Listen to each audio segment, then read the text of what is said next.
Hello Orchid friends, how are you? Welcome back to my channel. If this is your first time watching my video, my channel is all about orchids.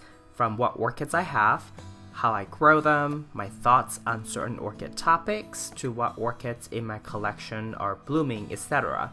So if you want to follow along my orchid hobby adventure, please consider subscribing to my channel and turn on the notification. This orchid is Phalaenopsis bellina. It's a orchid species, so it's quite interesting for two main reasons. One is that its fragrance is extremely pleasant. It's very sweet, very sweet, and the fragrance is very strong as well. When it's in bloom, usually in the morning, I can smell it. I can smell the fragrance from about 10 feet away.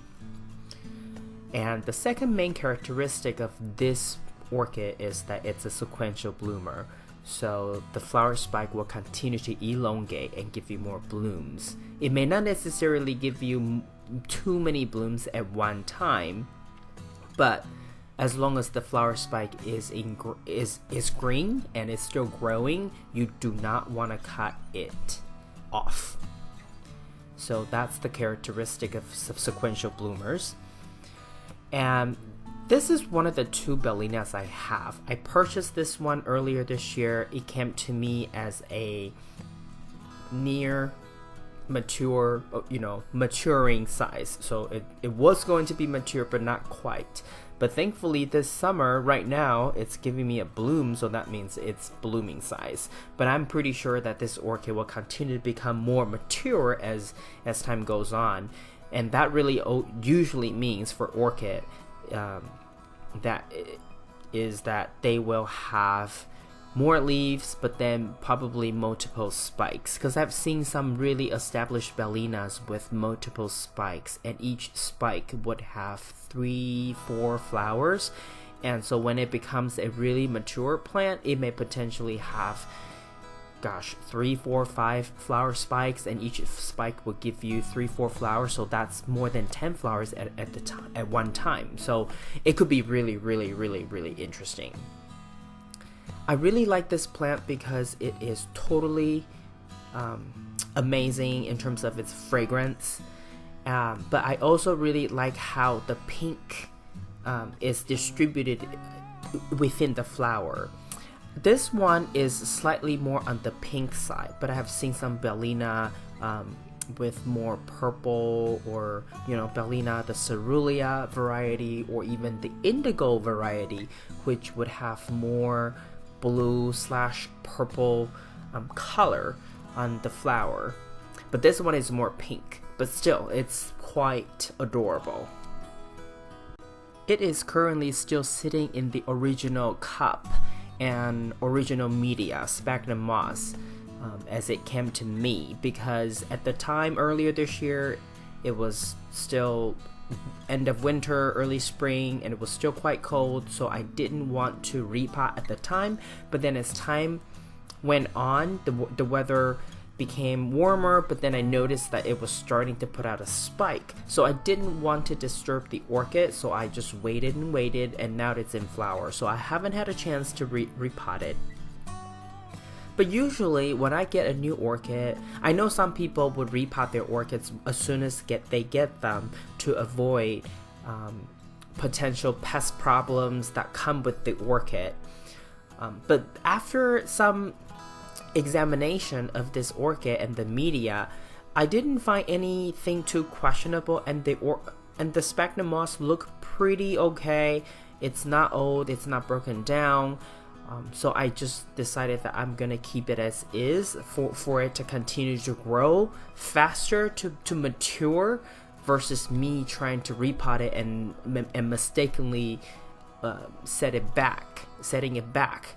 Because I have done that before. I have shocked my orchid before, a repot shock, and they kind of skip flowering for a year, and I don't want that for this one. So far so good. And you may have discovered that this flower spike is elongating, and it was actually producing the second bud. But unfortunately, that second bud blasted while I was away on business trip. I was away for almost 2 weeks, like 12 days. And during that time, we had a heat wave here. So our temperature was really high.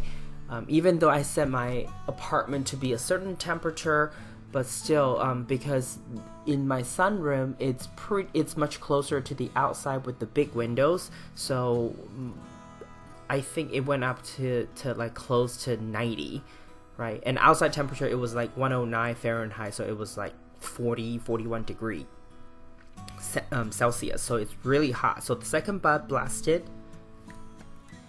Another reason that I think the second bud blasted was because during the 2 weeks that I was gone, it was really hot, but then I didn't give it enough water. It didn't receive enough water because no one was here.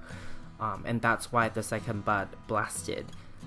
But the spike is still elongating, so I'm pretty confident that it will continue to grow and potentially give me the second flower or even the third flower before autumn hits. And autumn is really when summer bloomers like this orchid will start to slow down in terms of water intake and growth, because they finish blooming, so they're really just taking a break. But overall, I'm really happy with this flower, this orchid. It's looking really healthy, and the newest leaf, which grew under my care, is the biggest leaf of all the leaves that you see. It's the one on the left, on the very top on the left. That one is the biggest leaf. So I'm happy that it's looking happy.